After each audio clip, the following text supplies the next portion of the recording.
Hello, everyone, and welcome to our very first Transformation Tuesday. I am your host, Christy Uffelman, and today we are joined by the powerhouse, Jodi Liscio. Hi, Christy. I'm so excited to be here.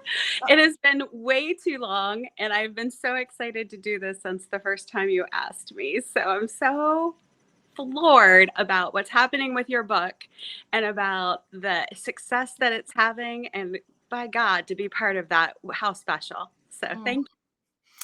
Thank you, my friend, and thank you for being our very first. Those of you that dialed in last month knew that we had some technical difficulties, and so Jodi and I mean, we just embraced imperfection, and we trusted that we were meant to launch in June and not May. So welcome back. Thank you for joining us. If you have read the book, or if you haven't yet, you know that there are 68 amazing storytellers featured in the Peer Revolution. And the outcome of the next 15 or 20 minutes or so of this live is simple. 3 things. The first is it's really only one thing. It's to provide a powerful platform to share stories of transformation and let you know that you are not alone. And that's it. So please join us on the second Tuesday of the month to be inspired by people who are challenging the status quo in both their personal and their professional lives. And I'm going to invite you to drop a note in the comments if you are watching this live right now to say hello to my friend Jodi as she introduces herself and tells us her story. So her story in the book, she's all about chapter 8. And if you've read this story, what I'm going to say to you is that it's not nearly going to be as good as hearing it from the woman herself. So Jodi, my friend, tell us your story in your words. What was your personal or professional life before your transformation? What shifted and how? Sure. So my personal and professional life, I felt like was a life of image, right? It was go to college, graduate, get married, uh, go to graduate school, invest in your career, have a child at the age of 30, to which I did exactly on the dot. It was a life of, you had the dogs to practice first, right? It was all of those the house with the fenced yard and the picket fence and all of that had to be, right? And all I was focused on was not fulfillment. It was on what was supposed to bring me joy. It was what society had said was supposed to bring me joy. And what it created was hollowness.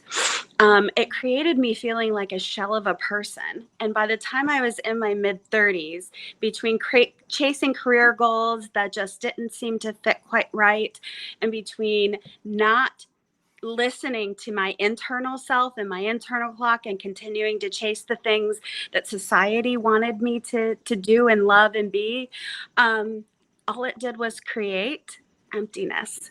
And so for someone who, as a woman, wants nothing more than purpose and belonging and to make a difference, to have emptiness in your life is absolutely devastating, right? And so at night I would go to bed feeling empty. As much as I had had glorious interactions with wonderful women all day long, I had had meaningful things that happened through my daughter and school and all of these things that she brought me triumphant amounts of joy. The only thing that I could still feel was empty. And so it just finally, going through We Lead for Me was all about knowing how I was answering that question about what would you do if you were not afraid, and finding the courage to say, I'm not afraid, and I'm going to go tackle these demons in my life, and I'm going to do a lot of things that are unpopular. so that I can find my joy, right? And so I'm so glad to sit here today to say my career has dramatically changed. My relationships have dramatically changed. I am so focused on investing in the right people at the right time with the right outcomes, and not investing in where everyone thought I should be spending my time, but in really where my joy is curated, and where I find my best personal connections, and where I find my belonging that is so meaningful that it makes my heart smile. And so there we go, Christy. That's that's kind of the summary of where this started for me that day you asked that question, and I about died inside and put my happy I'm not all in as much as my sticker answer was on my in your session, right? So Yeah. Oh my gosh, I remember it. Like I looked out at that room, and any Edge grads in the house who are listening. So when Jodi talks about We Lead, that was her organization's brand for the Edge program. And I remember asking the question, what would you do if you had no fear? And I remember you, dude. I remember you looking down. I did. You did. Answering you, sweetheart. And what I know what my head answer is. That's right. All of it. You did. You had. And that's like, to me, I love the concept of the head, the heart, and the belly that we talk about in Edge, because the head answer, I mean, it's true. All of those amazing things were in your life. But then you go one layer deeper, and we look at the heart through the lens of emotion. And then we go one layer deeper to our truth. And girl, that is where you shined. And that is why we had to have a chapter in the book specifically focused around your story. And so to that point, what would you say were your top, let's go with top three takeaways from your peer group experience? Like why were they so powerful? So I think that the first thing that I would look at is that the influence and strength of the room made me feel like I wasn't alone in trying to make some bold moves, right? And so knowing that there were others making really bold decisions gave me the courage to be able to say I can do this. And as much as I had painted myself as I would do whatever about my career in a courageous way, right? There was no topic I wouldn't tackle, there was no project I wouldn't tackle. But personally, like when it comes to your family, when it comes to your spouse, when it comes to all of these relationships that you have, that's a whole different layer of complexity and emotion I just opted out of. I just wanted to leave it to the side and let it be. And it really gave me the courage to hear other women tackling things at home that I couldn't connect with in any other way than through our program, because it treats the whole person and not just the professional person. And if I would have stepped into that room only worried about my professional self, I wouldn't have grown. I would have done what I've always done, and I had mastered how to navigate, right, in my professional side. But I didn't realize how much it was holding me back from truly reaching my potential, because it was creating so much baggage in my heart. And so that's a big difference and a big place that I sit at today. The second thing that I would say is that I really learned there was that this emptiness created other spaces of emptiness in my life, and until I started to fill it, all of that emptiness would never be resolved. So there was a time where I had a personal setback that happened while I was traveling for work, where I was assaulted. There was a time where that this is truly the first time I'm speaking of this out loud too. So talk about courage. Let's do it. Vulnerability, baby. You lead with your heart. I love it. There, and so it was all of those things continued to remove me from engaging with people, because the emptiness kept taking over.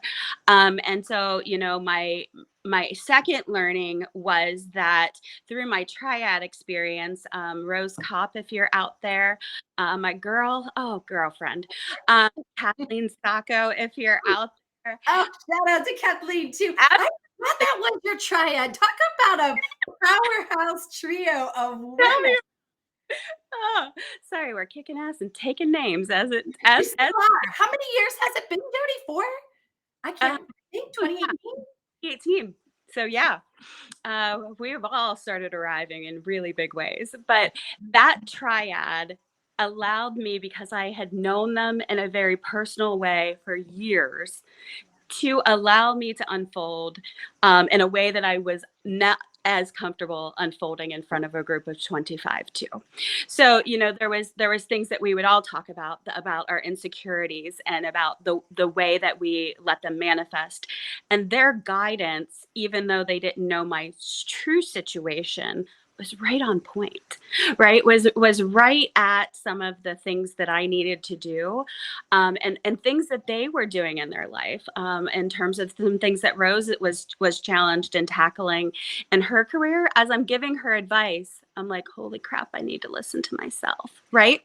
So just saying things out loud in this triad concept started resonating different things that I'm like, I got to start sipping my own champagne, if I'm really going to be all in with this. So, and then the third thing that I would say is that as we were getting ready to do continuation, and I knew I had a story of impact to tell about, how I just breathed every moment of this program in, and I loved every moment of it out, which is one of those cards I picked. It was the card I picked up.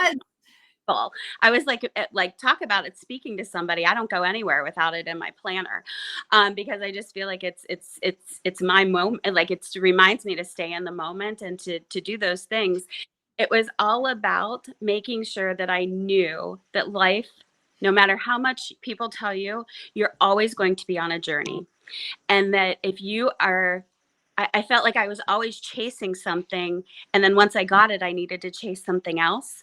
And so there was unsatisfaction with feeling like once I earned it, that it wasn't this joy that I created it in my head to be. And so I've just started now, choosing different outcomes in terms of, it's not getting the task or getting the win that brings me joy. It's truly helping others get their wins that brings me so much joy.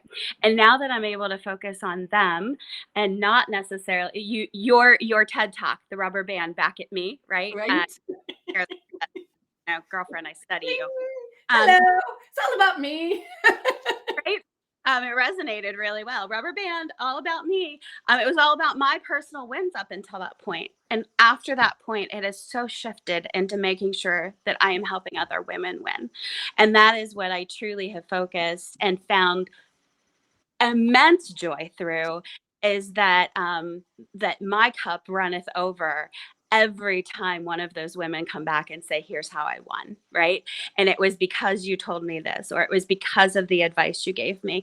And so making sure that I have a community of women winning is so much a better game to play, so much a better game. So Yeah. yeah. And so much more fulfilling.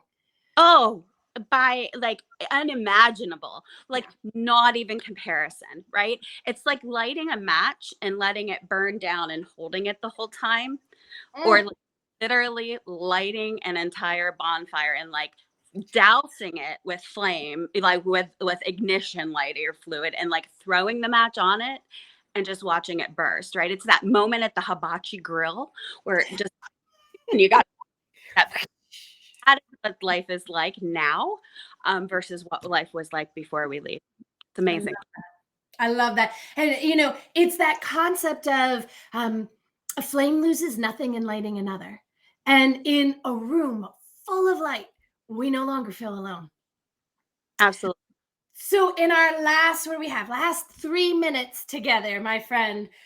Oh, what I was like, if you could share one piece of advice about your how about this? One piece of advice from your transformation journey, what would it be? So my one piece of advice is I have, since left that company, started with a new company, an SVP running a whole IT line of business. So I'm so excited about this at my company, where the culture is amazing. I mean, I can't even say the culture that we are creating is things people would die for, right? Like it's just the dream board of dream boards about what we get to do and the culture that we get to create here. But the biggest thing that I take with me every day is never be afraid to bet on myself. Right. And so, as much as you can say you're bold and you're big and moving in your careers, we also play a life where safety has results, but it also leads to mediocreness. And so, making big, bold moves after I left We Lead, making big, bold connections of networking, and truly, truly taking this huge leap of this job that my network and made the introduction, finding somebody whose leadership and whose alignment so fit together with my puzzle pieces that were missing was so important. And at the very end, I thought, oh my gosh, am I ready for this? Whew, like the self-doubt that creeps in, right? And I'm like, you're your own horse. If you're not going to bet on yourself, don't even put yourself in the race, right? So now it's really about me betting on myself, and doing it in a way that helps women show them that they should bet on themselves too, right? So I think that is probably one of the biggest takeaways, because I think when it came down to it, the old me would have caved and said, "No, I know where I'm going here in my company," and leaving and going to another company would have sacrificed my work from home, or would have sacrificed a number of conveniences that I would use as an excuse to really finishing where I feel like was the epitome of my career, of where I aspired to get to. And now, sitting in the chair that I do, there is zero regret. And I just wish more women would go out and bet on themselves. So, Oh, I love that. All right. So you heard it here. If right now in your life you are not betting on yourself, what could it look like if you did? Because what I promise you, my friends, is that comfort zones, they're safe, as Jodi said, but nothing ever grows there. And today, more than ever, we need leaders willing to challenge the status quo of their personal and professional lives. And just like Jodi did today, inspire others to do the same. We are going to tag her in this so that you can connect with this amazing woman, because I promise you, you want her in your network. And I have a feeling she wants to be in yours too. Any final thoughts as we close out, Jodi? no, just thank you for this opportunity to tell my story in a very different way than probably the book did. Again, thank you for being that inspirational light for me to find that courage and chase truly what I needed to do in my life personally. And also, thank you for being my girlfriend, right? For being there in the times after our program that needed, when we both needed it most, with our daughters, with our children, in every different way that it comes through. You to me are just an inspiration, and I just needed to thank you for that. Thank you. Thank you, Jodi. And thank you to everyone who joined us live and who is watching after the fact. Let's change the world together, my friends. Onward. So long. So long.